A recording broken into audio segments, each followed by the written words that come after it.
Hey, I'm Jason Hammond, and today I want to walk you through patching drywall. Not the full book, just the teaser version. 3 damage sizes, 1 mudding technique, and the repair disappears under paint if you feather it right. Here's the scene. A doorknob punches a hole in the bedroom wall. A kid's chair goes through the drywall. A screw pops in the ceiling.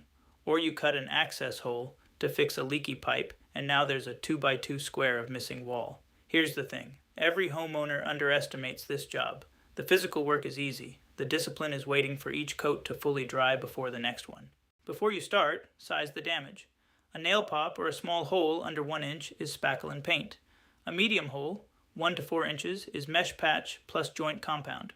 A large hole over 4 inches is cut out square, back it with wood, install a drywall patch, and tape the seams. Different method, different materials, each one.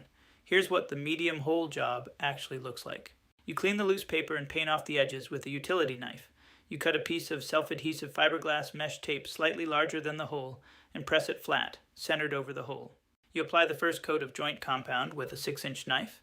You feather it out 2 or 3 inches past the mesh. Thin coat, not thick.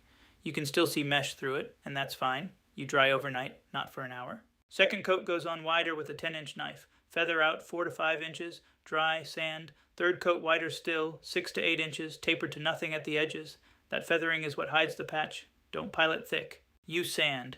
If it's a small repair, wet sand with a damp sponge in circles. 0 dust. For bigger jobs, a sanding sponge plus a shop vac attachment keeps the drywall dust from coating every surface in your house. You spot prime with a drywall PVA primer.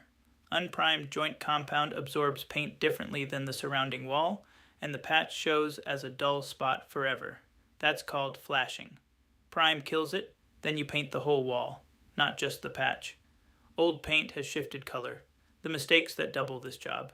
Piling mud thick instead of feathering 3 thin coats, rushing between coats and skinning over wet mud, skipping the primer and ending up with flashing, spot painting the patch and seeing it forever, and sanding without any dust control, which means your whole house is gritty for a week. One stop condition. If you cut open the wall and the back of the drywall is soft, black, or wet, stop. You've got an active moisture problem. A patch over a wet wall will fail within months. Find the leak first. For the full step-by-step, all 3 damage sizes, the large patch backer install, and the texture match technique, grab the complete guide at hammondreengineered.com. That's hammondreengineered.com. I'll see you in the book.